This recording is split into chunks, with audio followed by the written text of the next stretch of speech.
श्री राम जय जय राम। श्री राम जय जय राम। श्री राम जय जय राम। पुंडली वरदर विठ्ठल श्री ज्ञानदेव तुकाराम पंढरीनाथ भगवान की जय। सद्गुरु गंगागिरी महाराज की जय। सद्गुरु नारायणगिरी महाराज की जय।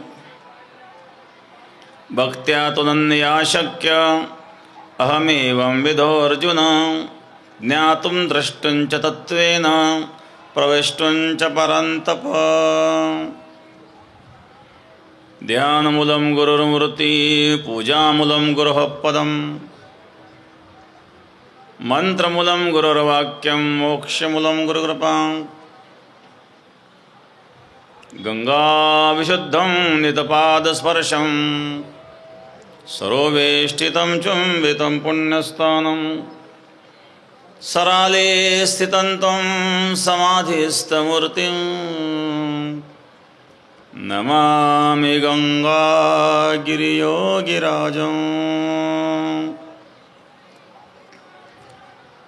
शुचिः शीलः समोदक्षः सप्रतापी जितेन्द्रियं तं नारायणगिरिं वन्दे सच्चिदानन्दविग्रहम्।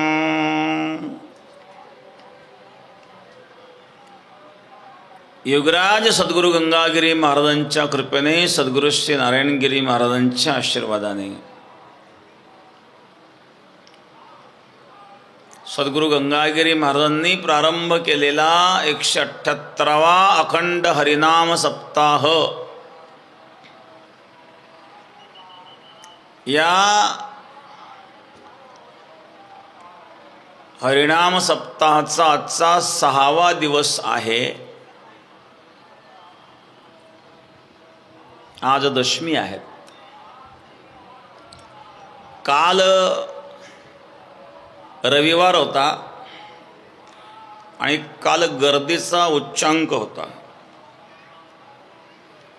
त्यामुळे लोकांना जरा रस्ते अरुंद असल्यामुळं त्रास झाला। काही लोकांना इथपर्यंत पोहोचण्याकरिता जवळजवळ 4-4, 5-5 तास लागले। आता आपले कार्यक्रम खेड्यामध्ये असतात, खेड्यांचे रस्ते थोडे छोटे असतात,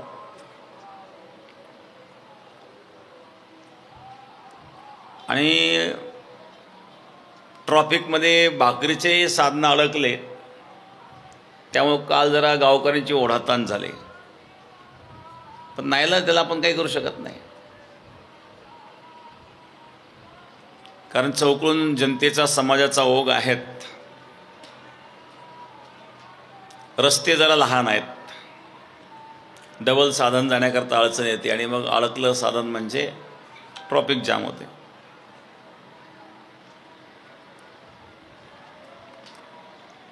शक्यतो आज तसं होणार नाही, काही पोलीस यंत्रणा सज्ज आहेत। तरी पण शेवटी समाज जास्त आल्याच्या नंतर तो रस्ता जर कमी पडायला लागला तर यंत्रणा तरी काय करेल।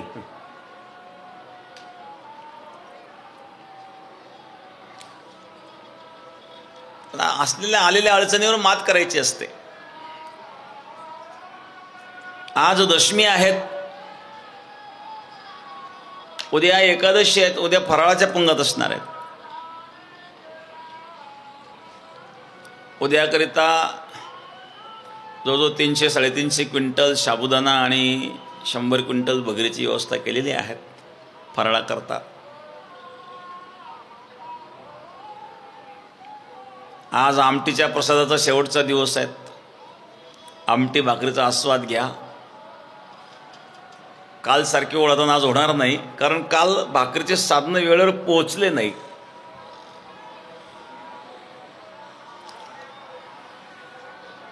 साधनं वेळेवर पोहोचणंही महत्त्वाचं असतं, कारण गावागावातून भाकरी येतात। भजन, अखंड भजन चालू आहेत, प्रत्येक वर्षी असतं, याही वर्षी आहेत। अखंड भजन, हजारो टाळकरी मिळून हे भजन चालतं। यावर्षी पाऊस नाही आहे. सप्ताह सुरू होण्याच्या आधी होऊन गेला आणि सप्ताह झाल्यानंतरही पावसाची गरज आहे. निश्चित येईल पाऊस. पिकं तसे चांगले आहेत यावर्षी. शेतकऱ्याचं जीवन शेतीवर असतं आणि शेतीला पावसाची गरज असते. म्हणून भगवंतानी पाऊस द्यावा. काल थोडं सुरू झालं होतं. 2 दिवस राहिले आता आपले, उद्याचा आणि परवाचा. आजचा तर दिवस गेला अर्धा. गोदावरी मातेच्या तीराला असल्यामुळं गोदावरी मातेच्या सान्निध्यात आपण आहोत. पवित्र हे तीर्थक्षेत्र आहेत. गोदावरीच्या पलीकडच्या बाजूनी डोमेग्राम आहेत. तिथं शीख संप्रदायाचं गुरुद्वार आहेत. महानुभाव संप्रदायाचं मोठं स्थान त्या ठिकाणी आहेत. इथं शनिदेवगामध्ये शनेश्वरांचं पुरातन स्थान आहे. हेमळपंथी महादेव मंदिर देखील या ठिकाणी शनिदेवगाला आहेत.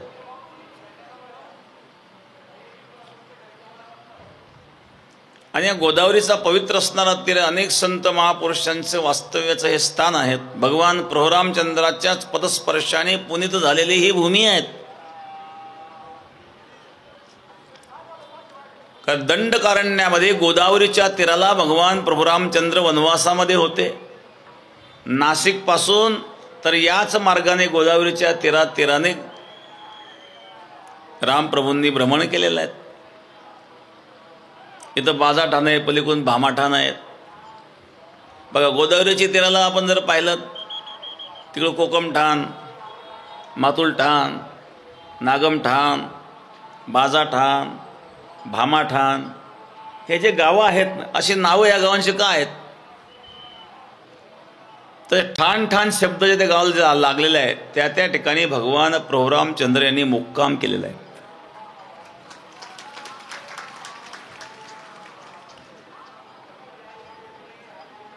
भगवान प्रभुरामचंद्रांच्या पदस्पर्शाने पुनीत झालेली ही भूमी आहे. रामप्रभूंनी मारीच राक्षसाला मारलं तो हाच परिसर आहे.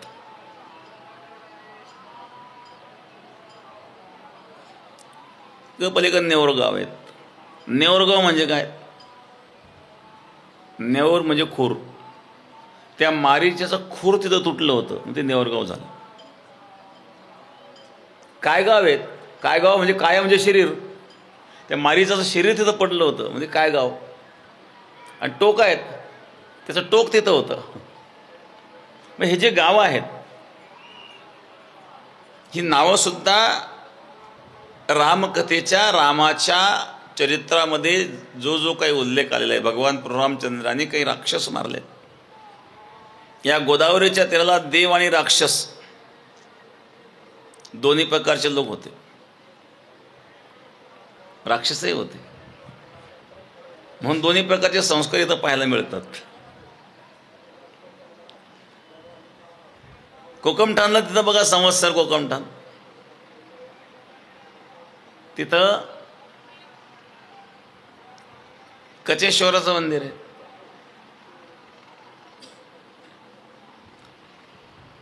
शृंगेश्वर आहेत. विभांडक मंदिर आहे कोकमठाण. विभांडक ऋषी, विभांडक ऋषींचा मुलगा होता शृंग. ज्या शृंगांच्या हस्ते दशरथाने पुत्रकामेष्टी यज्ञ केला आणि त्या पुत्रकामेष्टी यज्ञातून भगवान प्रभुरामचंद्र राम लक्ष्मण भरत शत्रुघ्न हे प्रकट झाले. तो पुत्रकामेष्टी यज्ञ ज्या ऋषींच्या हस्ते केला ते शृंग ऋषी होते. त्यांचे पिता विभांडक होते. विभांडकांचं मंदिर कोकमठाणमध्ये आहे. शृंगेश्वराचं मंदिर संवत्सरमध्ये आहे. आणि म्हणून अशा प्रकारे रामचरित्र ज्या परिसरात घडलेला आहे तो हा पवित्र असणारा परिसर आहे. शनिदेवगाव, चेंडूफळ, बाजाठाण, भामाठाण, कमलपूर, हमरापूर, आवलगाव या सप्तकृषीमध्ये असणारा हा सप्ताह आहे. प्रवचनाकरिता घेतलेला श्लोक आहेत भगवद्गीतेच्या 11व्या अध्यायातील 54वा श्लोक आहे. भक्त्या तुनन्या शक्य अहमेवं विधोर्जुन ज्ञातुं द्रष्टुं च तत्त्वेन प्रवेष्टुं च परन्तप. अनन्या भक्त्या तू निस्वार्थ अनन्य भक्तीद्वारा शक्य म्हणजे संभव अहम मी एवं विद अशा प्रकारे हे अर्जुन तत्वेन वास्तविक ज्ञातुं द्रष्टुं च तत्वेन प्रविष्टुं च परन्तप. माझं जे वास्तविक स्वरूप आहे ते तू जाणू शकतो. मला तू जाणू शकतो, मला तू पाहू शकतो, माझी तू प्राप्ती करू शकतो. शक्य म्हणजे संभव आहे. कशाने? अनन्य भक्तीने. पुढे भक्तीने धरले हाती मागे ज्ञान वैराग्य धर्म येती स्थिर केली ती आचपळे होती. पुढे भक्तीने धरले हाती, भक्ती आल्यानंतर ज्ञान वैराग्य आपोआप येतं.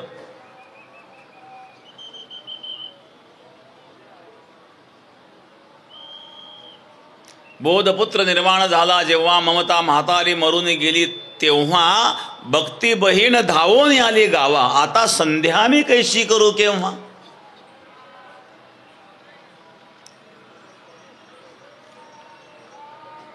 भक्ती धावून आली. ज्ञान वैराग्य भक्तीचे पुत्र आहेत. अंतःकरणामध्ये भक्ती दृढ झाली म्हणजे ज्ञान वैराग्य आपोआप येतात. ती भक्ती अनन्य असावी, निस्वार्थ असावी. स्वार्थापोटी लोक भक्ती करतात.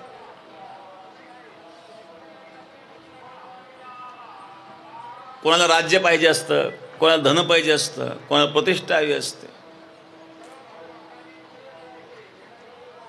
सकाम उपासना तुम्ही कितीही कराल तरी, निष्काम थोडी केली तरी निष्काम उपासना ही सकाम उपासनेपेक्षा प्रभावी असते.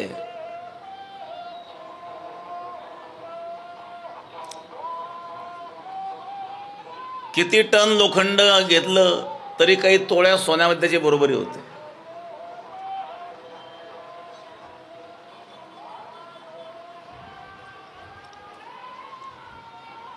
नहुष स्वर्गाधिपती झाला परी रहाटी माझी भांबावला तो भुजंगत्व पावला नेणसी काही. नहुष राजा होता, स्वर्गाधिपती झाला. नहुषाला मिळाला स्वर्ग परंतु सकाम भाव होता, योग्यता नव्हती, त्यामुळे टिकला नाही. तो भुजंगत्व पावला नेणसे काही. आणि म्हणून निष्काम भाव असावा. निष्काम भावाची असणारी अनन्य भक्ती आहे. या भक्तीचे 9 प्रकार जे सांगितले जातात. श्रवणम कीर्तनम विष्णु स्मरणम पादसेवनम अर्चनम वंदनम दास्यम सख्यम आत्मनिवेदनम. श्रवण भक्ती आहे. श्रवण भक्तीने परीक्षित तरला. श्रवण भक्तीचं विवेचन आपण काल केलं होतं. कीर्तन भक्ती, कीर्तन भक्तीचे चिंतन आपण केलं. जेत कीर्तन हे नामघोष. काय भगवंताच्या नामाची शक्ती आहे. ज्ञानोबराय सांगतात, नामा परते तत्व नाही रे अन्यथा वाया अनिक पंथा जाशील धणी. नामाचा मंत्र नारदाने ध्रुवाला दिला. हीच द्वादशाक्षरी ध्रुव आढळ पद पाव.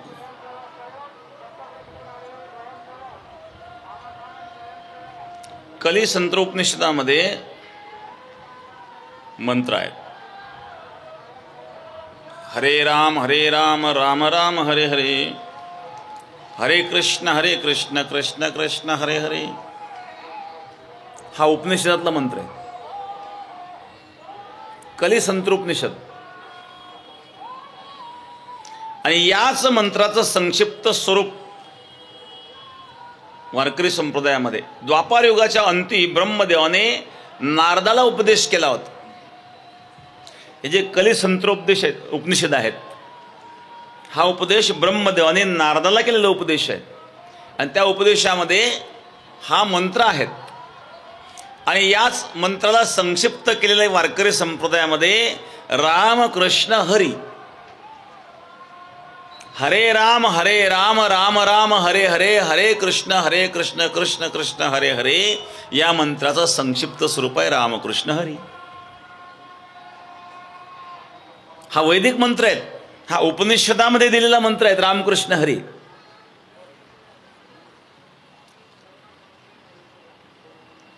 हरे म्हणजे हरण करणारा.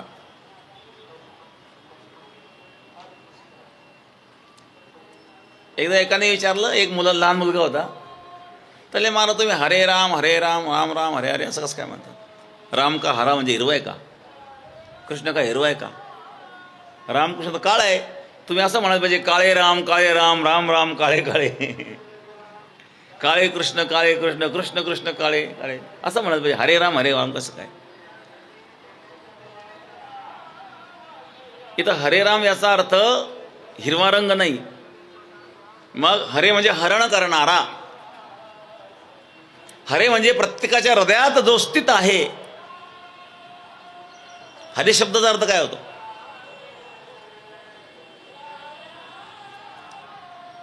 हरी शब्दाचा अर्थ आहे जो पापाचं हरण करतो. सकृदोच्चारितं येन हरिरित्यक्षरद्वयं बद्ध परिकरस्तेन मोक्षाय गमनं प्रति. सकृद उच्चारितं येन हरिरित्यक्षरद्वयं, हरी नामाचा उच्चार जर केला तर काय होतं? एखादा दृष्ट विचाराचा मनुष्य असेल तरी त्याला सुद्धा मोक्ष प्राप्त होतो. हे फल हरिनामाचं आहे. हरेर हरति पापानि, हरिर हरति पापानि, दृष्टचित्तर अपि स्मृतः अनिश्चापि संस्पृष्टो दहत्ते वही पावकाः. ज्याप्रमाणे अग्नी लाकूड जाळून भस्म करतो, त्याप्रमाणे हरी नाम पापाला जाळून भस्म करीत असतो. हरेर हरति पापानि, कोणाचं पाप हरण करतो? दृष्टचित्तर अपि स्मृतः. एखादा दृष्टचित्ताचा वाईट प्रवृत्तीचा मनुष्य जरी असेल तो सुद्धा हरिनामाने तरतो. कशाप्रमाणे? तर दहत्ते वही पावकाः. अग्नी ज्याप्रमाणे लाकडाला जाळून भस्म करतो त्याप्रमाणे हरी नाम पापाला जाळून भस्म करतो. गीतेमध्ये भगवान सांगतात, गीतेच्या 15व्या अध्यायातला 15वा श्लोक, सर्वस्य चाहं हृदि सन्निविष्टो मत्स्मृतिर्ज्ञानमपोहनञ्च वेदैश्च सर्वैरहमेव वेद्यो वेदान्तकृद्वेद विदेव चाहं. सर्वस्य अहम, सर्वांच्या हृदयामध्ये हृदयसन्निविष्टो, सर्वांच्या हृदयामध्ये मी प्रविष्ट आहे. जो सर्वांच्या हृदयात प्रविष्ट आहे तो हरी.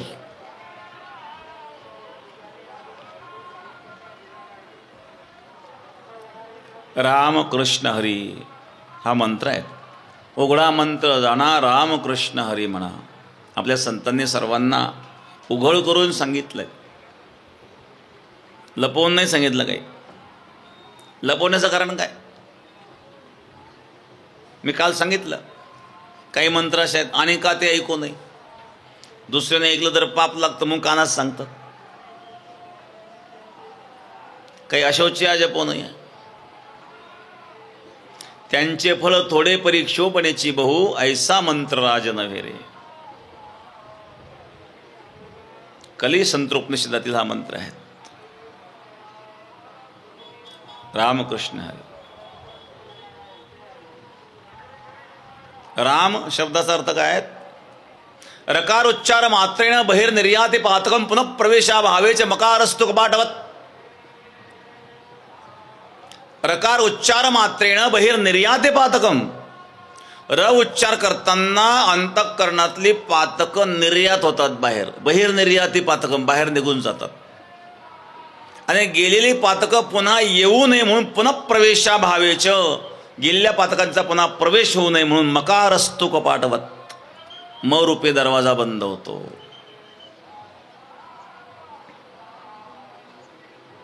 पाप नष्ट करण्याचं सामर्थ्य रामनामात आहे. रमन्ते योगिनोऽस्मिन् इति श्री रामः. योगी ज्याच्यामध्ये रममान होतात असा जो आनंद त्याला राम म्हणतात. रमन्ते योगिनो नन्ते नित्यानंदे चिदात्मनि इति रामपदेना सो परब्रह्म विधीयते. राम म्हणजे आनंद. योगी ज्याच्यामध्ये रममान होतात असा जो आनंद तो राम आहे. हा कुठं प्रकट होतो? अयोध्येमध्ये. आपल्या हृदयात राम यावा त्याकरता हृदयाला अयोध्या बनवावं लागेल. अयोध्या म्हणजे काय? युद्ध न भवती स अयोध्या.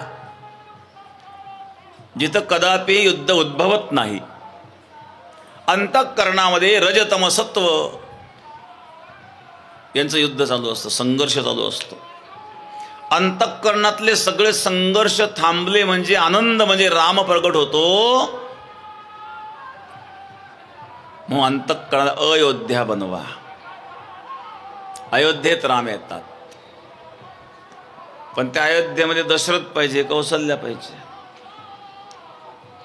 दशरथ, दश म्हणजे 10, 10 इंद्रियांचा रथ म्हणजे मनुष्य देह. या नरदेहामध्ये राम येतो ना. कठोपनिषदामध्ये वर्णन आहेत. आत्मानं रथिनं विद्धि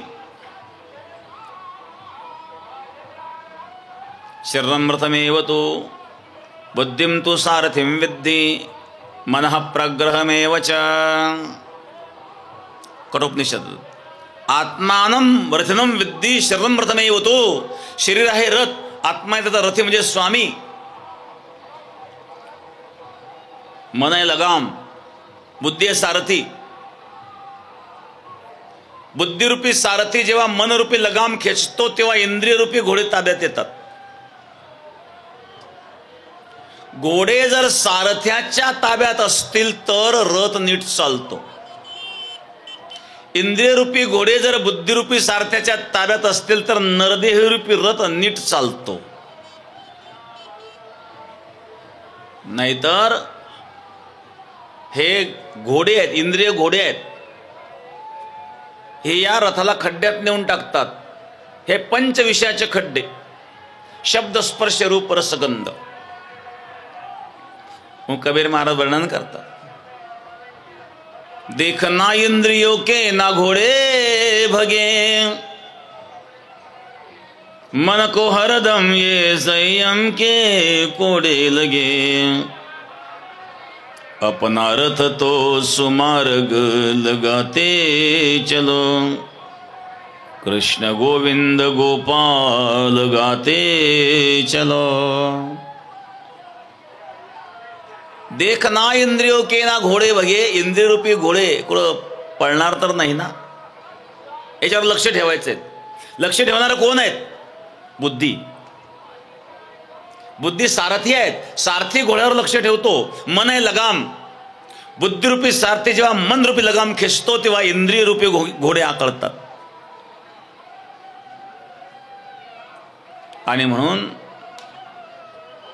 दश इंद्रियांचा असणारा दशरथ म्हणजे नरदेह. आणि या नरदेहामध्ये राम प्रगट होत आहेत. व कौशल्या पाहिजे तिथं. एकटा दशरथ काय करेल?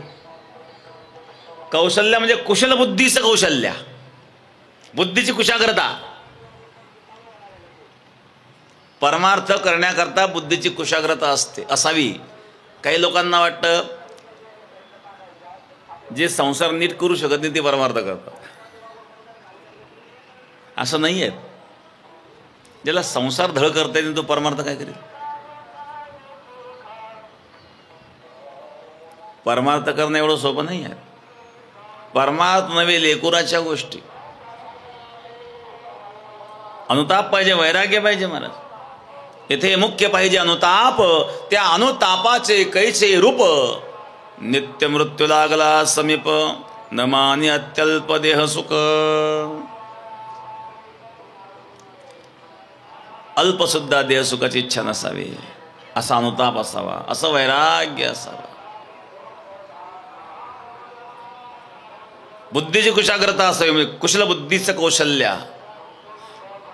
नरदेह म्हणजे दशरथ, बुद्धीला कौशल्य बनवा, हृदयाला अयोध्या बनवा, मग हृदयात येतील राम. आणि जिथं राम आले तिथं सीता आल्याशिवाय राहत नाही. सीता म्हणजे शांती. जिथं आनंद आहे तिथं शांती आहे. राम योगी रममाण तसा आनंद, योगियाच्या ध्यानी ध्याता ना तुळसी. तो इथं आहे, तो आम्हापासी मागे पुढे. आणि कृष्ण कृषिर्भो वाचक शब्दो नश्य निवृत्ती वाचका विष्णुस्तद्भाव योगाश्च कृष्णो भवति शाश्वता. कृष्ण म्हणजे शाश्वत आनंद आहे. कृष धातूपासून कृष्ण शब्द निर्माण होतो. कृष्ण धातूपासून कृषी शब्द निर्माण होतो. कृषीमध्ये ज्याप्रमाणे आकर्षण आहे त्याप्रमाणे ज्याच्याकडे आकर्षण आहे. कर्षति ती कृष्ण, हा जो चित्ताचं आकर्षण करतो आणि नश्य निवृत्ती वाचक हा त्याला भवबंधनातून मुक्त करतो, तो कृष्ण आहे. म्हणून कली संतरोपनिषदातील असणारा हा मंत्र आहे, जो वारकरी संप्रदायामध्ये म्हटला जातो. अशा प्रकारे संकीर्तन, श्रवणम कीर्तनम विष्णू, कीर्तन म्हणजे संकीर्तन, ही नवविध भक्तीपैकी एक भक्ती आहे. हरी म्हणता गती पातके नासती, कळी काळ कापती हरी म्हणता. तुकाराम महाराज सांगतात, हरी म्हणता गती पातके नासती, कळी काळ कापती हरी म्हणता. कळी काळाला सुद्धा भीती वाटावी. तुका म्हणे काळ आता करू न शके बळ, हे हरिनामाचं सामर्थ्य आहे. रामचरित मानसमध्ये तुलसीदास महाराज सुद्धा वर्णन करतात, कलियुग जोग न जग्य न ज्ञाना, कलियुग जोग न जग्य न ज्ञाना, एक आधार रामगुण गाना. कलियुगामध्ये योग चालत नाही, यज्ञ चालत नाही, ज्ञानही चालत नाही.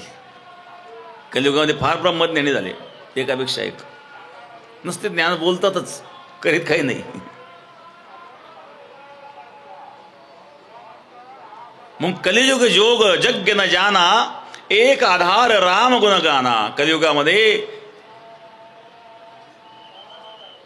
नाम नारायण हरी नारायण हरी, भुक्ती मुक्तीचारी घरी त्यांचं.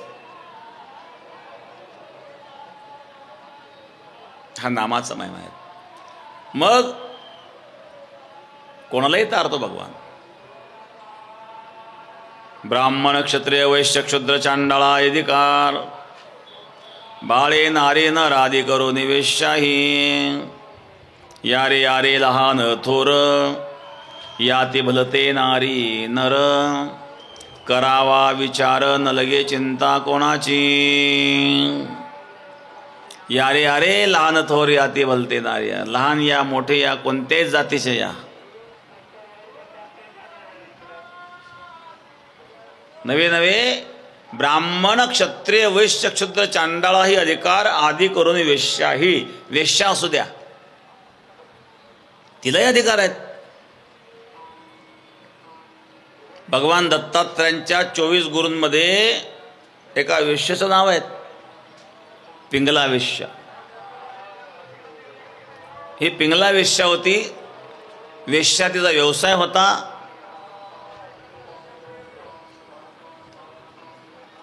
भगवान दत्तात्रयांना तिच्यामध्ये काय गुण दिसले वेश्येमध्ये? ही रात्रंदिवस शृंगार करून परपुरुषांची वाट पाहिजे.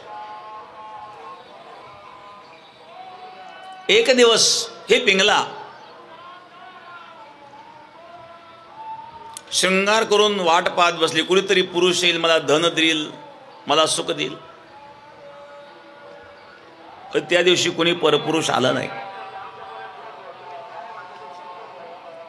कोणी परपुरुष आला नाही.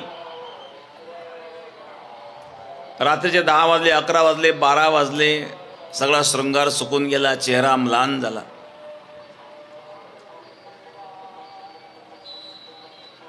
ते अचानक तिला पश्चाताप रडायला लागले.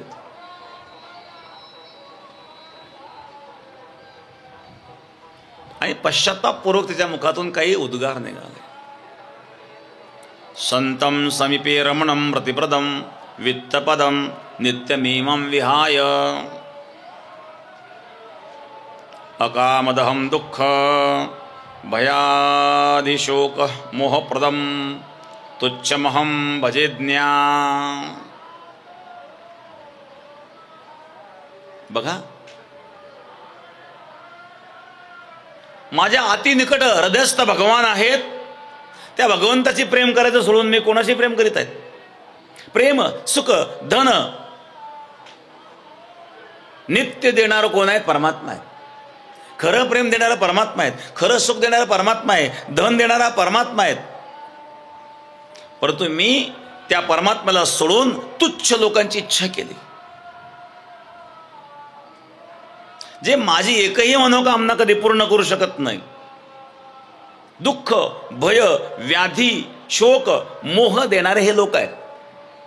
ज्यांची मी इच्छा करीत आहेत यांच्याकडून काय मिळतंय? दुःख मिळतंय, भय मिळतंय, आधी व्याधी मिळतंय, शोक मिळतंय, मोह मिळतोय.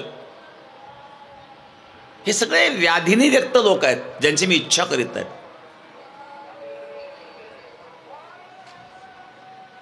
पश्चाताप झाला.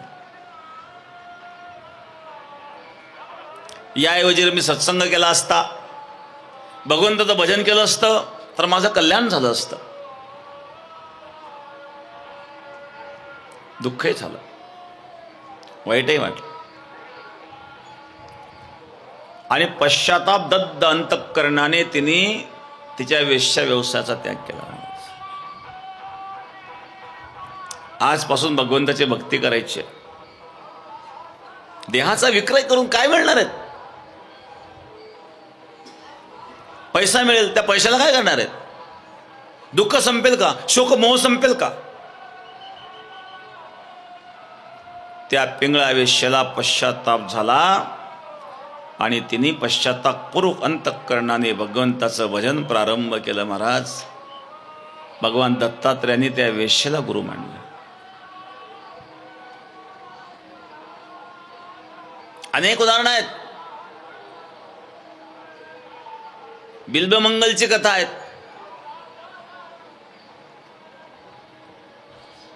बिल्बमंगल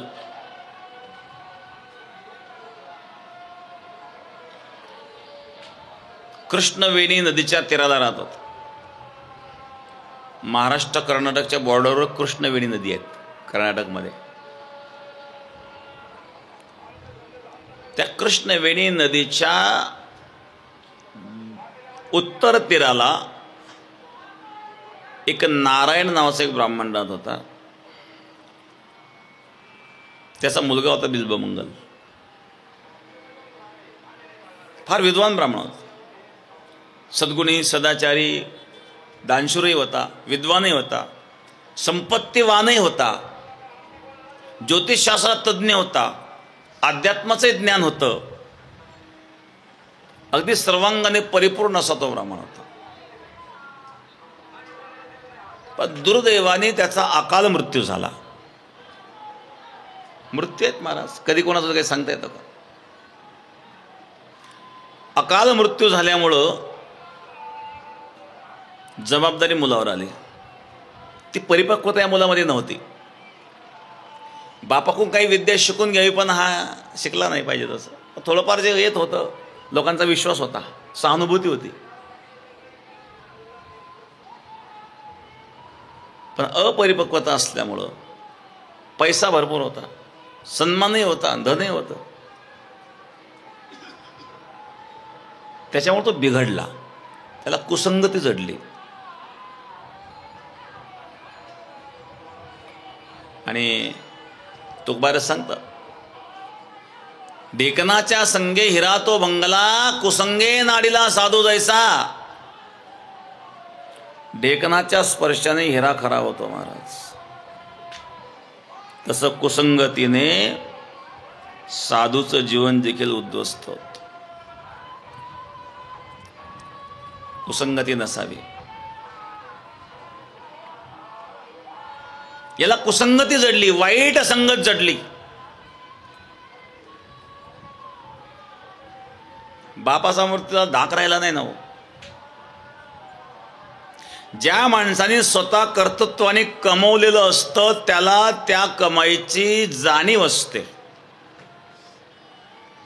ज्याला आयतं मिळालेलं येत ना त्याला त्याची जाणीव नसते.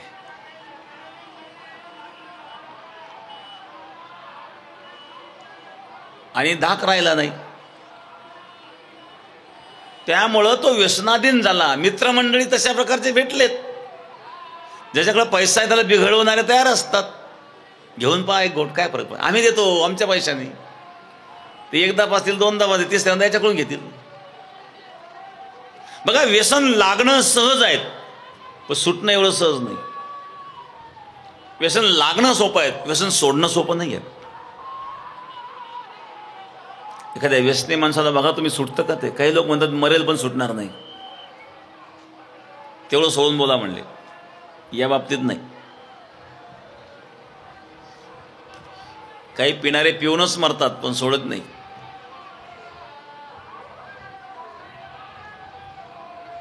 अशा प्रकारे अनेक व्यसन या बिल्बमंगलला जडले. 7 प्रकारची व्यसन सुभाषितकारांनी सांगितलेले आहेत. द्योतंच मांसंच मदिराच वेश्या, मगयार्थ चौर्यं परदार सेवा, एतानि सप्त व्यसनानि लोके, घोरातिघोरं नरकं नयाते. या जीवाला अतिघोर नरकात घालणारी 7 व्यसन आहेत. हा व्यसनाधीन झाला, कुसंगती जडली. त्याच कृष्णवेणी नदीच्या दक्षिण तीराला एक चिंतामणी नावाची वेश्या होती. हा त्या वेश्येच्या अधीन झाला. चिंतामणीकडे जाऊ लागला. बापाचं श्राद्ध होतं, बापाचं श्राद्ध घातलं. संध्याकाळी पुन्हा चिंतामणीकडे जाण्याकरता निघाला. त्याला त्याच्या मित्रमंडळीने आळवलं, अरे वा, आज तरी जाऊ नको, आज तुझ्या बापाचं श्राद्ध आहे. तुझा बाप किती सज्जन होता, सगळा परिसर तुझ्या बापाला मानित होता. विद्वान लोक आदर्श घेत होते, अशा आदर्श बापाचा तू पुत्र आहेस आणि आज तुझ्या बापाचं श्राद्ध आहे. अरे आज तरी टाळ. कामातुराना भयम न लज्जा. कामातुर झालेल्या माणसाला भय नाही, लज्जा नाही. भय आणि लाज दोन्ही गोष्टी सोडून देत असतो. अर्थातुराना क्षुदान निद्रा. जो अर्थातूर आहेत ना, पैशा करता आतुर, त्याला भूकही लागत नाही, ताणही लागत नाही. काही काही व्यापारी बघा, धंदा जर जास्त असेल ना, ते खातही नाही पितही नाही. अर्थातुरान क्षुदान निद्रा, त्याला भूकही लागणार नाही, ताणही लागणार नाही, फक्त पैसा. पैसा म्हारा परमेश्वर, पत्नी म्हारी गुरु, छैया छोरा म्हारा शालिग्राम, पूजा के नहीं करू.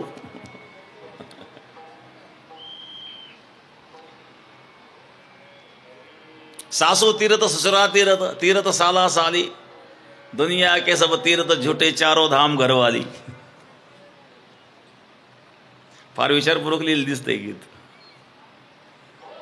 कलियुगातल्या माणसाची अशीच अवस्था आहे, चारों धाम घरवाली.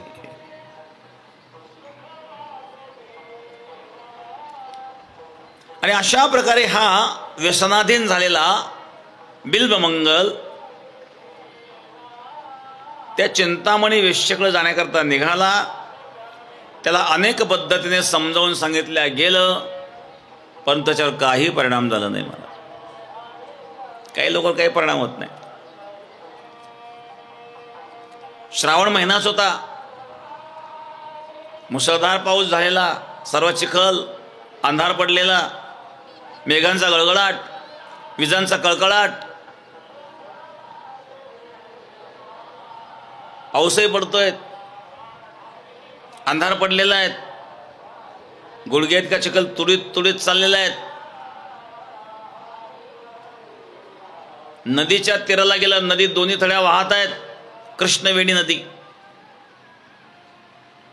एक नावाडी होता, त्या नावाडीने ती नाव झाडाला बांधली आणि तो घरी जाण्याकरता निघाला. आणि नावाडीला सांगितलं, अरे नावाड्या मला पलीकडे घेऊन जा. नावाडी म्हणला, रिक्स मी घेणार नाही. एकतर पाऊस चालू आहे, वादळ सुटलेलं आहे, नदीमध्ये लाटा उफळत आहेत, अशा वेळेला नाव बुडण्याची शक्यता आहे. त्यामुळे मी नावेत बसून तुला पलीकडे येणार नाही. तू म्हणशील तेवढे पैसे देतो, पण मला घेऊन चल. सांगितलं, पैशापेक्षा मला माझा जीव प्यारा आहे. असं म्हटल्यानंतर त्या नावाडीने काही ऐकलं नाही, परंतु हा काही मागं हटायला तयार नाही. यांनी बुडी मारली पाण्यामध्ये आणि पोहून निघाला, पोहत चाललाय. दोन्ही थड्या नदी वाहत आहेत महाराज. पूर्वी लोक आता इथं गंगेच्या काळात राहणारे लोक हे सगळे पोहत जायचे, पूलच नव्हते, भोपळ्यावर जायचे, सांगळ असायची, सांगळीवर नदी पार करायची. स्नानाला नदीवरच असायचे लोक.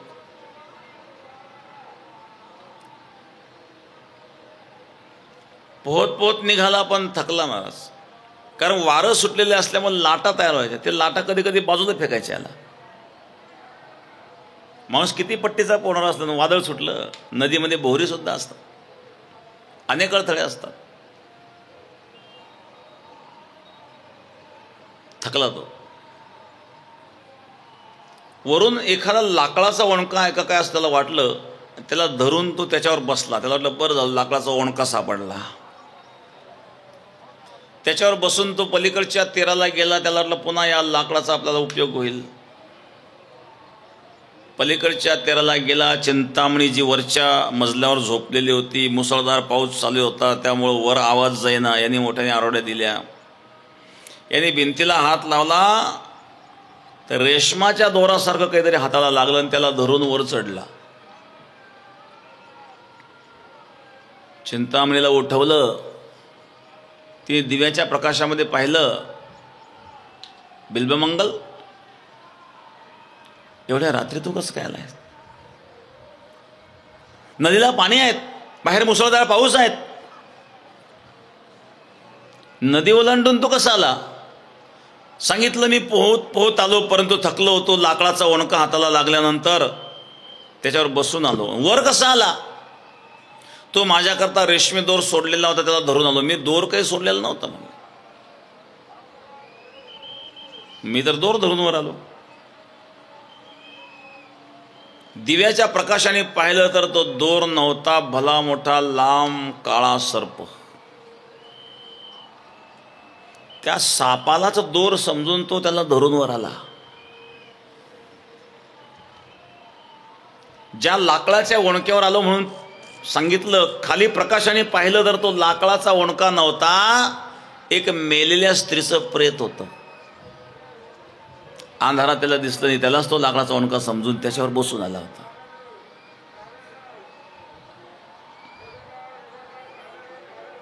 चिंतामणी त्याला म्हणले, बिल्बमंगल, आज तुझ्या बापाचं श्राद्ध आहे. तू ब्राह्मण कुळात कसा जन्मालास हे मला कळत नाही. पलीकडून अलीकडं कसा आला? ज्याला तू लाकडाचा वणका समजून ते मेलेलं स्त्रीचं प्रेत आहे. ज्याला तू रेशमी दोर समजून वर चढला, ते रेशमी दोर नसून तो साप होता. या सगळ्या गोष्टींचा विचार केला तर यामध्ये तुझा मृत्यू होऊ शकत होता. तो मृत्यूची सुद्धा काळजी न करता आलाय. खाली पडलेलं जे स्त्रीचं प्रेत आहे त्याच्यामध्ये आणि माझ्यामध्ये काय फरक आहे? माझ्यात श्वास आहे आणि त्यात श्वास नाही, एवढाच फरक आहे ना.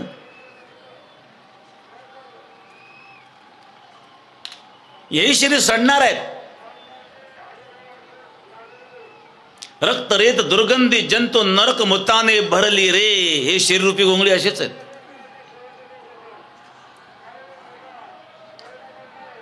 देहस्ति मांस रुधिरे भीमते त्यजत्वं जाया सुतादिषु सदा ममता विमुंच पश्चान्निशं जगदिदं क्षणभंगदिष्टो वैराग्य राग रसिको भवभक्तिनिष्ठ.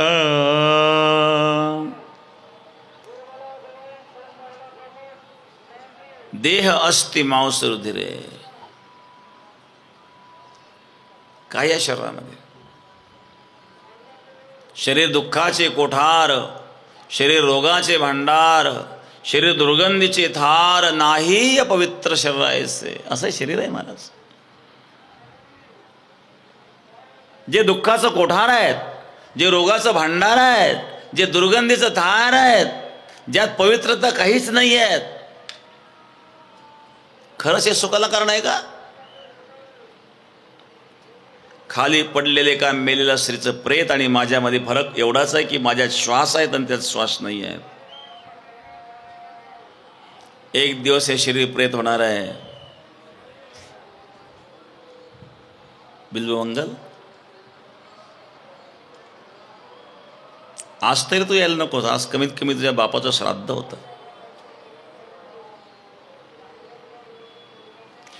आणि जेवढे प्रयत्न करून तू इथे येऊन पोहोचलास, जीवाची प्राणाची पर्वा न करता, कदाचित एवढे प्रयत्न जर तू भगवंता करता केले असते तर तुला भगवान भेटला असता. हे चिंतामणीचे शब्द आहेत. आणि तेवढा जो शब्द चिंतामणीने वापरला त्याचा परिणाम बिल्वमंगलवर झाला महाराज. का शेवटी जरी वाम मार्गाला गेलं असलं तरी बापाचे संस्कार तर आत होतेच ना. चांगले संस्कार कधी वाया जात नसतात. एवढे प्रयत्न जर तू देवाच्या प्राप्तीकरता केले असते तर प्रत्यक्ष देव तुला भेटला असता. इथे येऊन तू काय मिळवणार आहेत? हा शब्द बिल्वमंगलच्या हृदयाला झोंबला आणि तत्क्षणी त्यांनी घराचा त्याग केला महाराज. कोणाला कोणाच्या शब्दाने वैराग्य निर्माण होईल सांगता येत नाही. कोणत्याही व्यक्तीला आपण कमी लेखू नये. व्यक्ती कोणी असू द्या.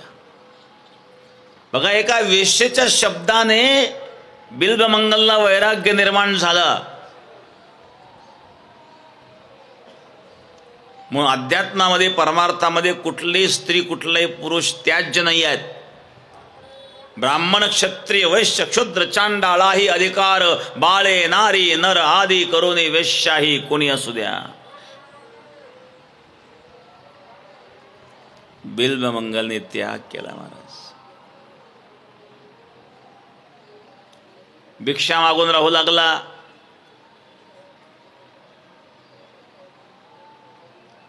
पण त्याग करणं सोपं आहे महाराज. ते टिकणं फार अवघड असतं. घर जरी सोडलं हवा तीच आहेत, पाणी तेच आहेत, माणूस तोच आहेत, मन बुद्धी तेच आहेत. मन बुद्धीवर विचारांवर परिवर्तन झाल्याशिवाय त्यागाचं महत्व नसतं. आणि मनबुद्धी परिवर्तित झाल्यानंतर त्यागाची गरजही नसते. नलगती सायास जावे वनांतरा, सुखे येतो घरा नारायण. मनबुद्धीत परिवर्तन होणं महत्वाचं आहे. बऱ्याच वेळा वैराग्य निर्माण होतं, टिकतं असं नाही आहे. एका ठिकाणी बिल्वमंगल भिक्षा मागण्याकरता गेला. कोणीतरी मनुष्य व्यापारी होता.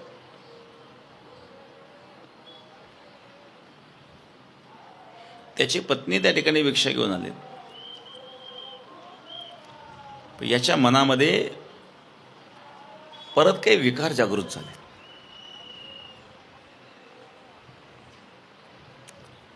पुन्हा त्याला पश्चाताप झाला.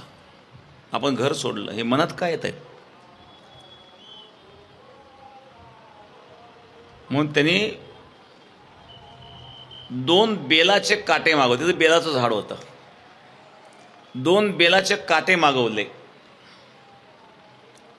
त्यांनी सांगितलं या दृष्टीमुळं मनामध्ये जर विकार येत असतील तर हे जगत पाहायचं नाही आजपासून. त्याने दोन्ही काटे घेतले आणि दोन्ही डोळ्यामध्ये खोसले आणि आंधळा झाला. पापाची वासना नको डाऊ डोळा, त्याज होनी आंधळा बराच. विश्वामित्र पराशर प्रभुतयो वातांबुपर्णाशनः ते पिश्रीमुख पंकजम सुललितम दृष्ट्वैवा मोहंगताः. या दृष्टीद्वारे पाप मनामध्ये येत असतं.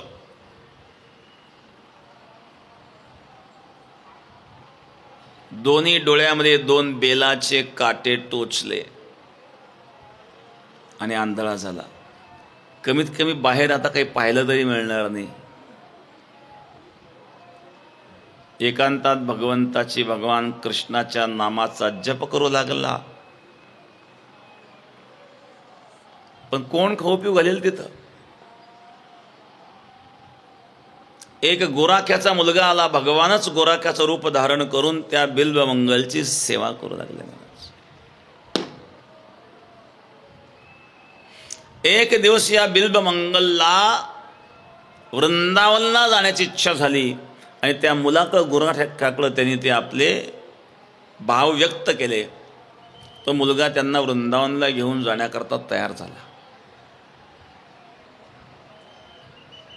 एक काठी धरली. काठीचं एक टोक त्या मुलाने हातात धरलं, दुसरं टोक बिल्वमंगलने हातात धरलं आणि पायी तीर्थयात्रा करीत करीत वृंदावनला निघाले. आणि वृंदावनला पोहोचल्याच्या नंतर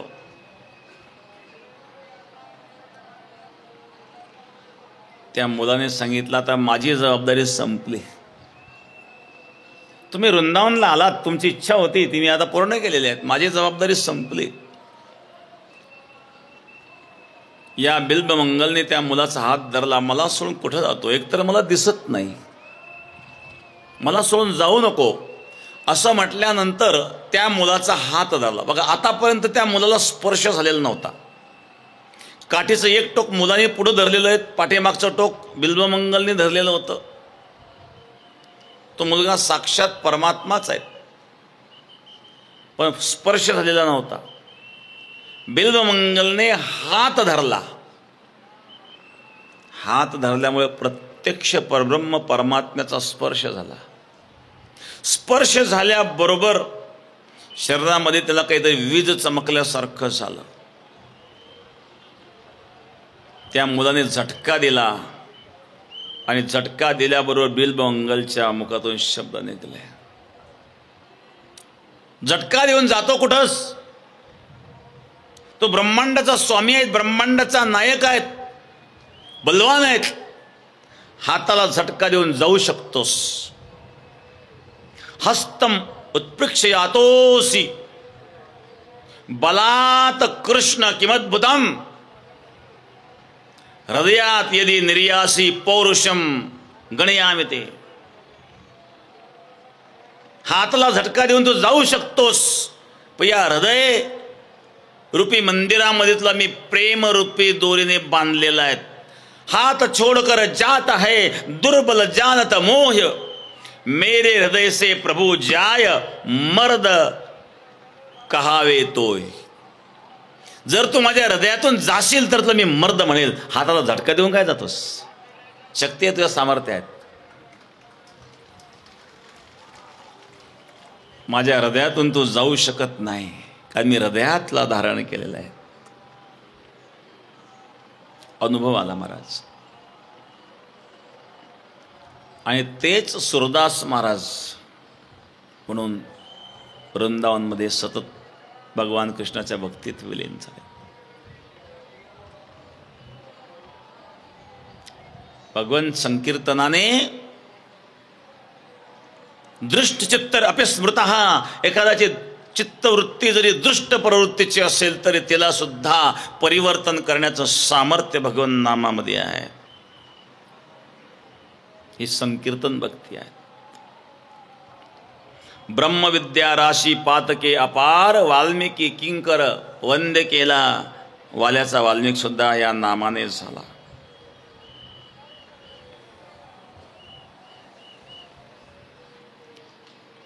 संत एकांती बैसले, सर्व सिद्धांत शोधिले.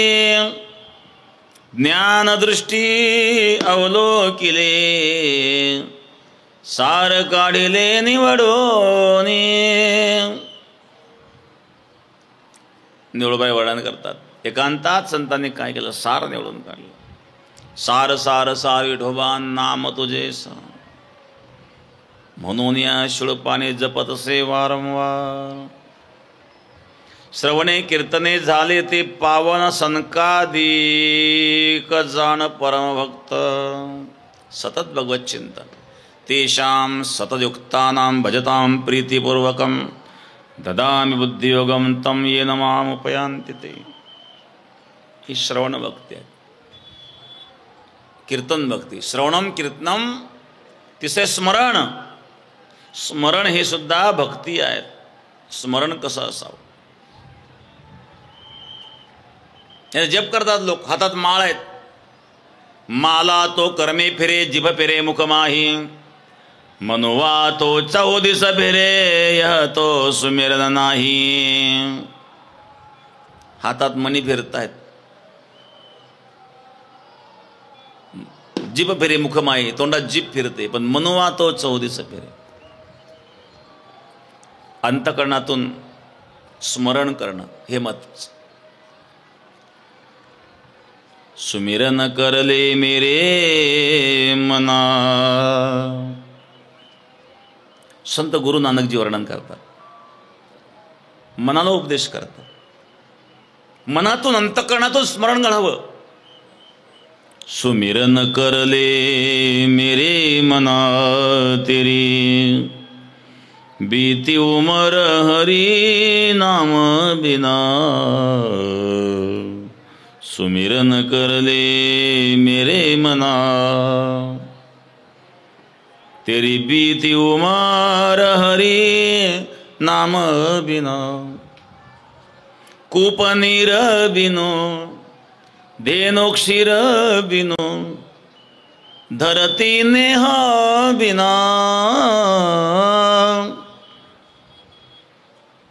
जैसे तरुवार फल बिनुहीना, तैसे ही प्राणी हरि नाम बिना. सुमिरन करले मेरे मना तेरी, बीती उमर हरि नाम बिना. सुमिरन करले मेरे मना.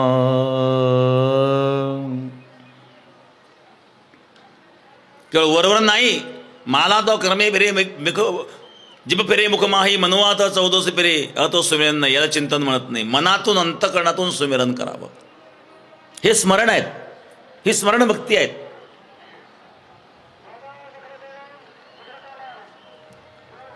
खूप नीर बिनू, धेनू क्षीर बिनू. विहीर आहेत, त्या विहिरीला पाणी नसेल तर त्या विहिरीला महत्व नाही. गाय आहेत, गायला दूध नसेल तर त्या गायला महत्व नाही आहेत. वृक्ष आहेत, वृक्षाला फळं नसेल तर त्या वृक्षाला महत्व नाही आहेत. तसं ज्याच्या जीवनामध्ये हरिनाम नाही त्याच्या जीवनाला महत्व नाही आहे. कूप नीर बिनू, धेनु क्षीर बिनू, धरती नेह बिना. जैसे तुरवर फल बिन हिना, तैसे प्राणी हरि नाम बिना. हे नामस्मरण भक्ताची अवस्था आहे. विपदो नैव विपदः, संपदो नैव संपदः. विपद विस्मरम विष्णु, संपद नारायण स्मृती. जसं स्मरण केलं तसा मनुष्य बनतो. भगवान परमात्मा गीतेमध्ये सांगतात, यम यम वापी स्मरण भावम तेजत्यंते कलेवरम तम तमेवैति कौंतेय सदा तद्भावभाविताः. जसं स्मरण केलं तसा तो बनतो. जलभरताचं उदाहरण आपल्या डोळ्यासमोर आहे. मृगाचे निस्मरणे निमाला या लागी तो मृग पावला. मृगाचे निस्मरणे निमाला तो या लागी मृग पावला. जो कृष्ण स्मरणे निमाला तो कृष्णाची झाला देहांती. एकनाथी भागवतातले ओवे आहेत. मृगाचे निस्मरणे निमाला या लागी मृग जन्म पावला. काही लोकांना कुत्रे सांभाळण्याचा फार शौक असतो. प्राणी आहेत, प्राण्यावर दया करावी, पण कुत्र्याशिवाय करमतच नाही काहींना. त्या कुत्र्याचं स्मरण करून जर मेला तर पुढच्या जन्मात कुत्रा व्हावं लागेल. प्राण्यावर दया करावी, सांभाळू नये असं नाही, निश्चित खाऊ पिऊ घातलं पाहिजे, पण जीवाच्या एवढा अधीन होऊ नये एखाद्या प्राण्याच्या. त्याकरता भागवतातलं उदाहरण आहेत. जडभरत राजा हरणे गर्भा गेला गाला तो घातला वासनेने.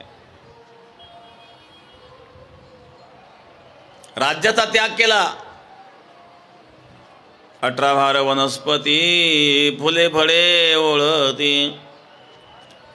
22 त्या पोखरणी नदी गंगा वाहती. जया घरी कुलश्रिया राज्य राणी व संपत्ती. हे सुख सांडोनिया कासया योग सेवेते. पर्यदे मदालसा सोहम जो जो रे बाळा. ती मादालसा आपल्या मुलाला उपदेश करते. महाराज भरताने राज्याचा त्याग केला, ऐश्वर्याचा त्याग केला.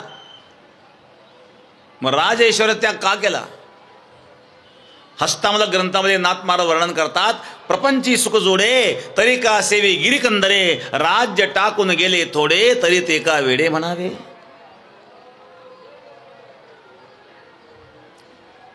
ज्यांनी राज्याचा त्याग केला ते वेडे आहेत का?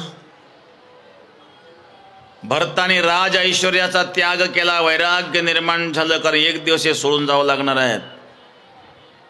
कायात अडकावं. जंगलामध्ये गेला, तपस्या करू लागला. स्मरणाचं महत्व मी सांगतो. स्मरण घडल्यानंतर काय घडतं? दोन्ही प्रकारे. ईश्वराचं स्मरण केल्याने जो कृष्ण स्मरणे निमाला तो कृष्णाची झाला देहांती. परंतु मृगाचे निस्मरणे निमाला, त्याला काय झालं? मृगजन्म पावला. मग स्मरण कशाचं करायचं आपण ठरवायचं आहे. भरताने राज्याचा त्याग केला. प्रातःकाळच्या वेळेस स्नान करण्याकरता गंडकी नदीकडे गेला. गंडकीचे एक नाव आहे शाळीग्रामी, कारण शाळीग्राम हे गंडकी नदीतले असतात.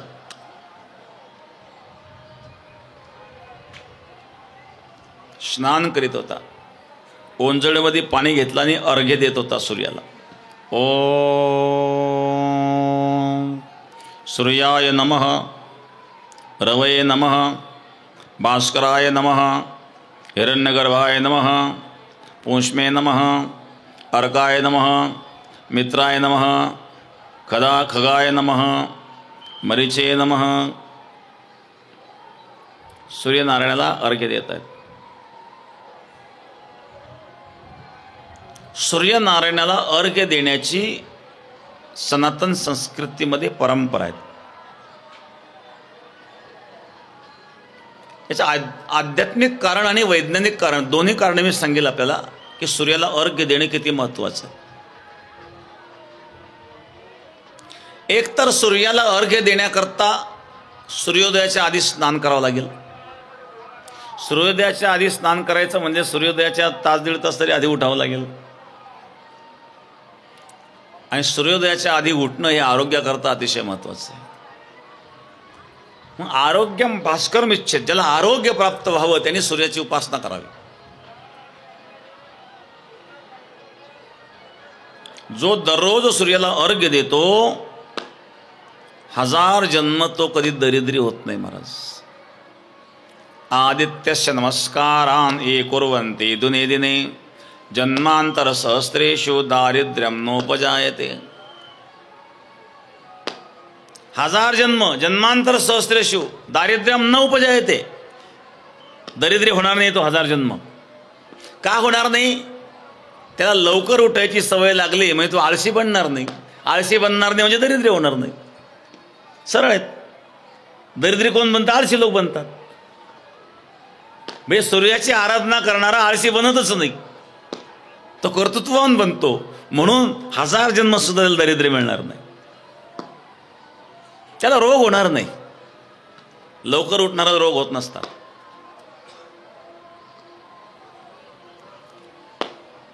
सूर्याला अर्घ्य देण्याचं आणखी एक कारण आहे.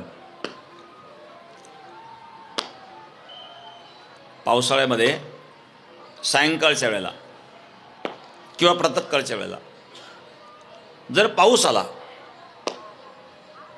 आणि अचानक उघडला, प्रातःकाळच्या वेळेला सूर्य पूर्वेला असतो, अशा वेळेला अचानक पाऊस येऊन उघडला तर पश्चिमेला काय दिसतं? इंद्रधनुष्य दिसतं. किंवा सायंकाळच्या वेळेला सूर्य पश्चिमेला असेल तर पूर्वेला इंद्रधनुष्य दिसतं. म्हणजे प्रकाश किरण आणि जल यांचा संयोग झाला. जल आणि प्रकाश किरण यांचा संयोग झाल्यानंतर त्यातून हे सप्तरंग निर्माण झाले. हे सर्व सृष्टी या सप्तरंगाने व्यापलेली आहेत. म्हणजे या सृष्टीमध्ये जे रंग दिसत आहेत आपल्या डोळ्याला, फुलांचे वेगवेगळे रंग, वृक्षांचे वेगवेगळे रंग, हे रंग कुठून आले? सूर्यप्रकाश आणि जल यांच्या संयोगातून हे रंग निर्माण झालेले आहेत. आणि वेगवेगळ्या रंगाच्या पदार्थांमध्ये वेगवेगळ्या प्रकारचे विटॅमिन्स आपल्याला पाहायला मिळतात.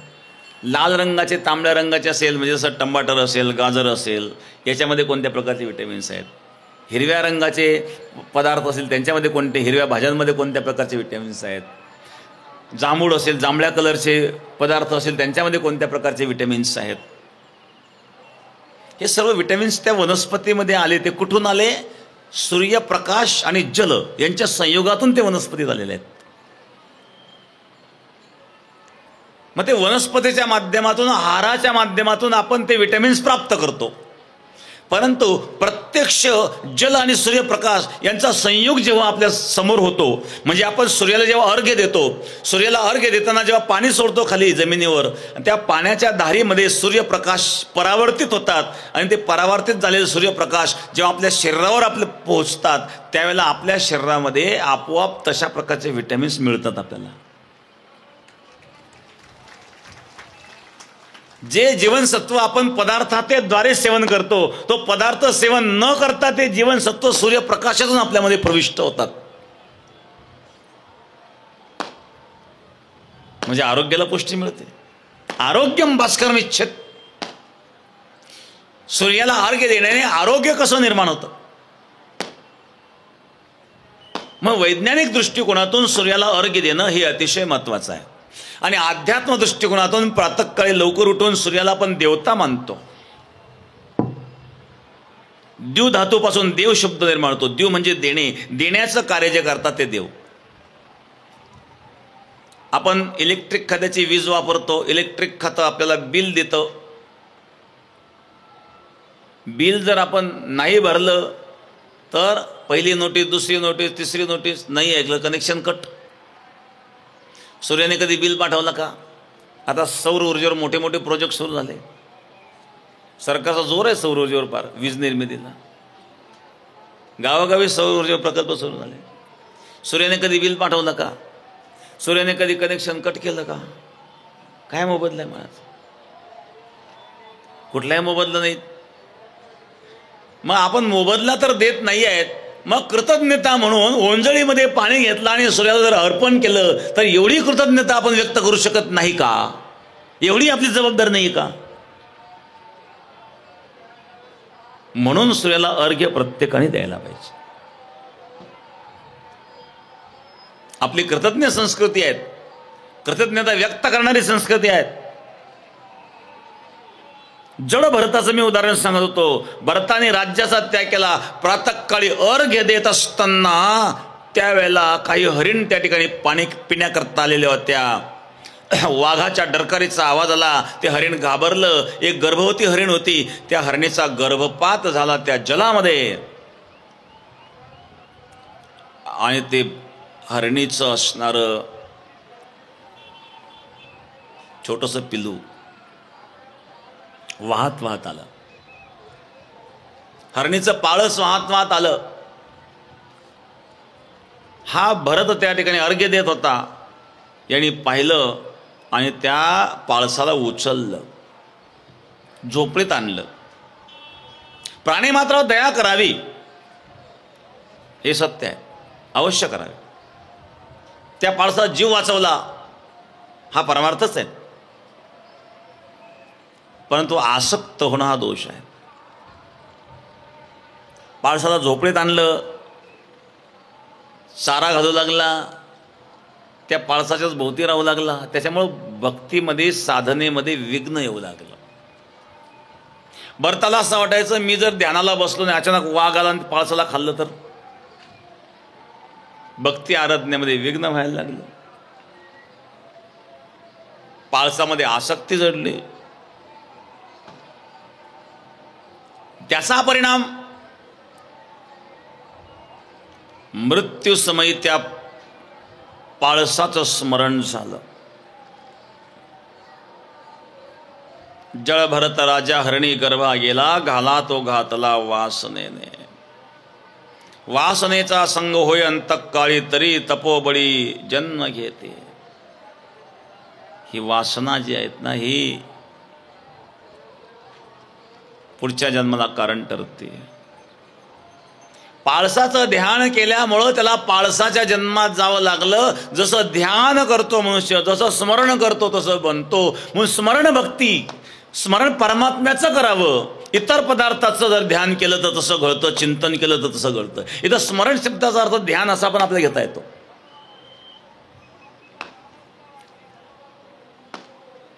म्हणून ध्यान करण्याकरता, स्मरण करण्याकरता एकांत का स्वीकारतात संत. एकांतात जो आनंद आहे. न च इंद्रस्य सुखम किंचित न सुखम चक्रवर्तिनाः सुखमस्ति विरक्तस्य मुनिरेकांत जीवना. काय आनंद आहे महाराज. जाऊन पहा एकांतात. नदी वाहत आहेत, मोरासारखे पोपटासारखे पक्षी, त्याचा चिवचिवाट, पाण्याचा खळखळाट. मुझे बादर स्नान कराते है, सब पंछी गीत सुनाते है. स्वामी रामतीर्थ म्हणतात. स्नानाची गरज नाही. पाऊस आला की झालं स्नान. रेडिओची गरज नाही, मोबाईलची गरज नाही. सब पंछी गीत सुनाते है.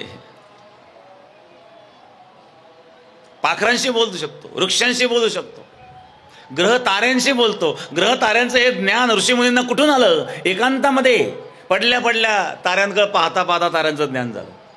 एकांतामध्ये पशुपक्ष्यांचे आवाज ऐकून ऐकून पशुपक्ष्यांची भाषा शिकलेत. साधू संत पशुपक्ष्यांची भाषा शिकले. चंद्र सूर्याची, ग्रह ताऱ्यांची भाषा शिकलेत. जगात शिकण्यासारखं खूप आहेत.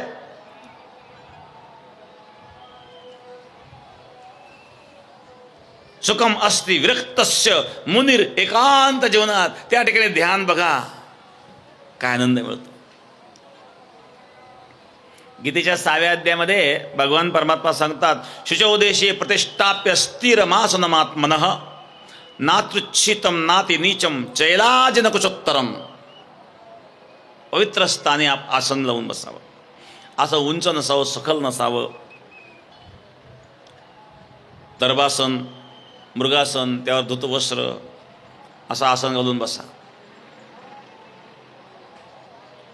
तिथं नदी असावी, पाणी असावं, मोरासारखे पक्षी असावे. योगीराज सद्गुरू गंगागिरी महाराजांनी बेट का निवडलं? एकांत. त्यावेळेला गोदावरी 12 महिने वाहत होती. मध्ये जायचं असेल तर पाणी असायचं, लोक येत नव्हते, एकांत होता, झाडी होती, मयूरादी पक्षी होते. आजही मोर त्या ठिकाणी भरपूर आहेत. पहाटे 4 वाजता जर डोळा उघडला, जाग आली तर मोरांचा आवाज येतो.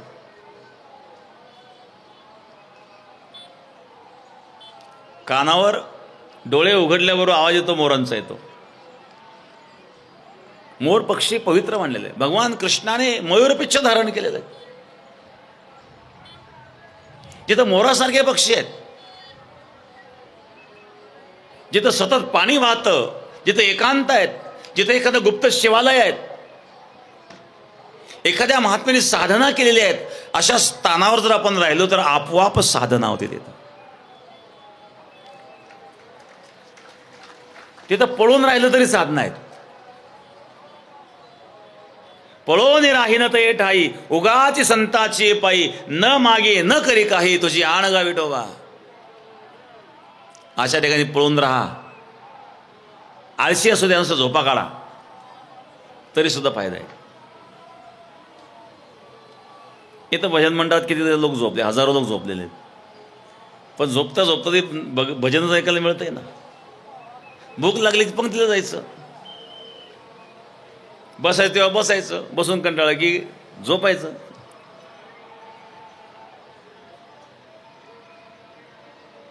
काही काही लोकांना गोळी घेतल्याशिवाय झोप येत नाही. इथे येऊन बघा, बसल्या बसल्या झोप येईल. गोळी घ्यायचं टेन्शनच कमी होईल, कायमच्या गोळ्या बंद होतील. भजनात येऊन बसा. ज्याला झोपायचा प्रॉब्लेम आहे ना, त्यांनी मनपातच झोपायचं 7 दिवस. पुढच्या वेळेला घरी गेलं की गोळी बंद. काही लोकांना डायबिटीज, बऱ्याच लोकांना आहेत. लोक दिंडीला येतात ना, 15 दिवस पायी चालले की त्यांचा कायमचा डायबिटीज जातो. बऱ्याच लोकांचा अनुभव आहे.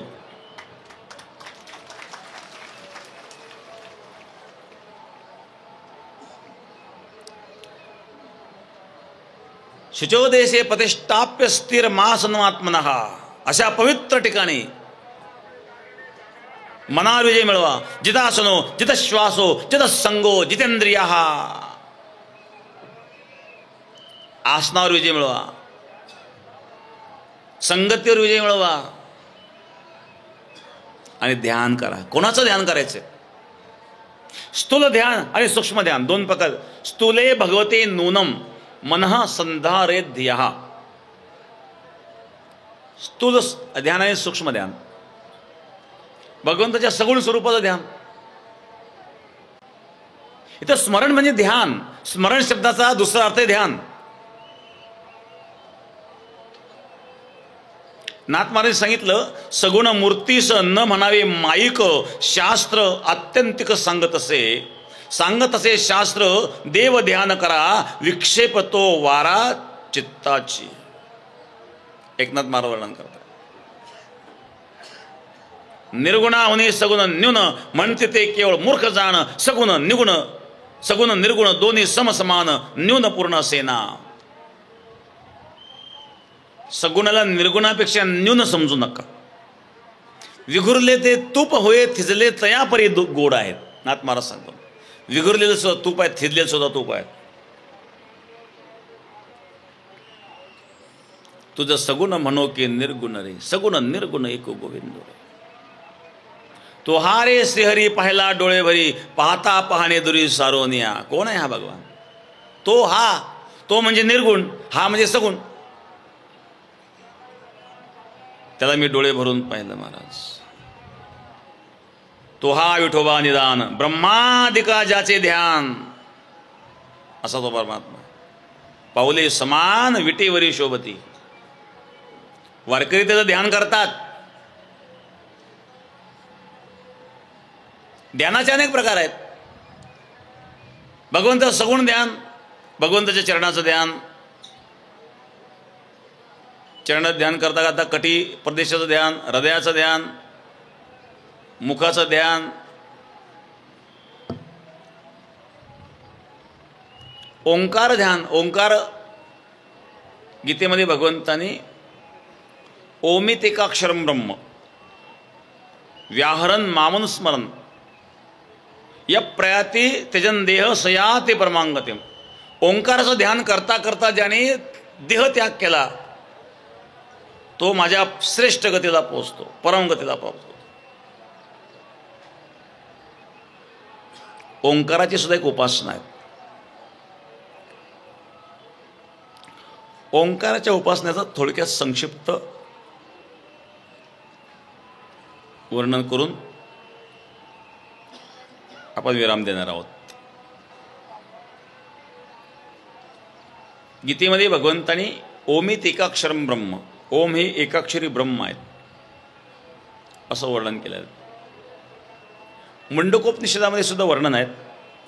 ओमित तेवम ध्यायस्त आत्मानं स्वस्तिवह पराय तमस परस्तात. ओंकार नामाचा जप अज्ञानरूपी अंधकारातून ज्ञानाच्या प्रकाशाकडे जाण्याकरता ओंकार नावाचा जप करायला गीतेतही भगवान सांगतात. ओमित एकाक्षरम ब्रह्म.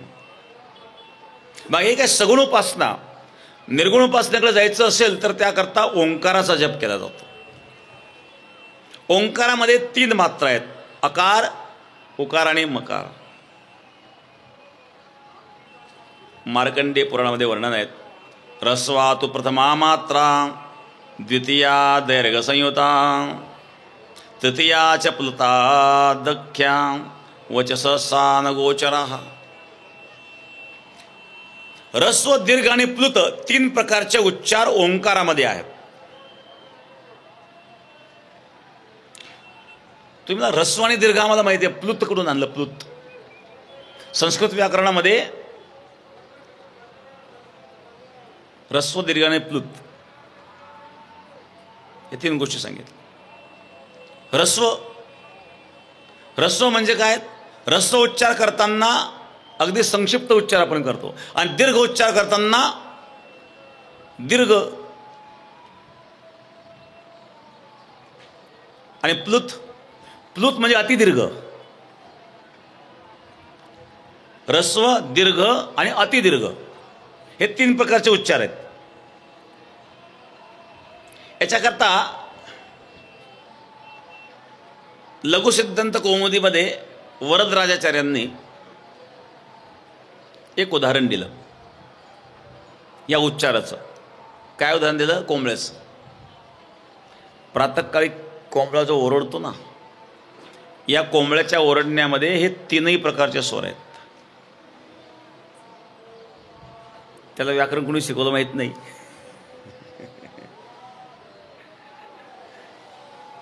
उ उ ऊ हे 3 उ आले त्याच्यात. उ उ ऊ. पहिला उ ह्रस्व आहेत, दुसरा उ दीर्घ आहेत आणि तिसरा उ प्लुत आहेत. कोंबड्याच्या उच्चारणामध्ये हे 3 प्रकारचे उच्चार आले, ह्रस्व, दीर्घ आणि प्लुत. ओम अक्षरामध्ये सुद्धा हे 3 उच्चार आहेत. अकार ह्रस्व, उकार दीर्घ आणि मकार प्लुत. ओम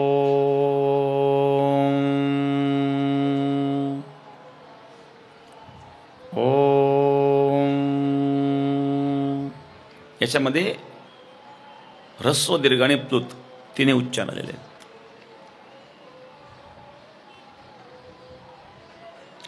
आणि म्हणून ह्रस्व आहे व्यक्त, दीर्घ अव्यक्त आणि प्लुत आहेत चित्शक्ती. आणि नंतर त्याच्यावर जे चिन्ह असतं ओमच्या वर असं कोर असतं, मध्ये टिंब असतं, ते आहेत अमात्र, परमपद. ते वाणीचा विषय नाही आहे.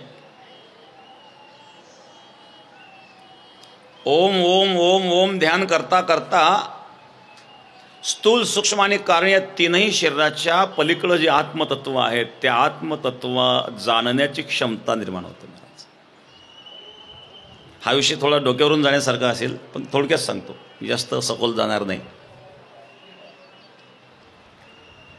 आहे स्थूल, म उकार आहे स्थूल, मकार आहे सूक्ष्म आणि आकार स्थूल, मकार सूक्ष्म आणि उकार सूक्ष्म आणि मकार प्लुत म्हणजे कारण. स्थूल सूक्ष्म कारण हे तीन शरीर आहेत आपले. या तीनही शरीराचा नाश झाल्याशिवाय मुक्ती नाही. काय मृत्यू होतो तेव्हा स्थूल शरीराचा नाश होतो, तो मुक्त होत नाही, त्याला पुन्हा जन्म घ्यावा लागतो. मग मुक्ती केव्हा आहे? तीनही शरीराचा नाश आहे. म्हणून भगवान शिवाचं एक नाव आहे त्रिपुरारी. त्रिपुरारी म्हणजे त्रिपुराचा हरी म्हणजे शत्रू, हे त्रिपुर म्हणजे तिन्ही शरीराचा नाश करणारा मुक्तिदाता भगवान शिव. तीनही शरीराचा नाश कसा होतो? स्थूल देहाचा नाश मृत्यूमध्ये होतो, पण सूक्ष्म देह आणि कारण देह शिल्लक राहतात. ओंकाराच्या ध्यानाने स्थूल सूक्ष्म कारण तीनही देहाचा नाश होऊन चित असणाऱ्या चैतन्यामध्ये वृत्ती स्थित होत असते. आणि मग वृत्ती हे निवृत्त झाले.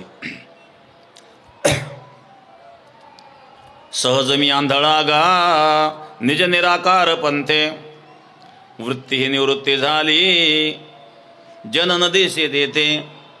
मी माझे भुललो गा ठाई जेथेच्या तेथे, अदृश्यतेची झाले काही दृश्य जे होते. सुखे मी निजलो गा शून्य सारो निजेते. संतांचे अभंग आपण गातो, पण फार गंभीर आशय त्याचा. सहज मी आंधळा गा निज निराकार पंथी, वृत्ती निवृत्ती झाली, वृत्ती शिल्लक राहिली नाही. जन न दिसे, आता मला जगत दिसत नाही. मी माझे भुललो गो ठाई जेथेच्या तेथे, मी आणि माझं संपलं. अदृश्यतेची झाले काही दृश्य जे होते, हे दृश्य जगत सुद्धा माझ्याकरता शिल्लक राहिलं नाही.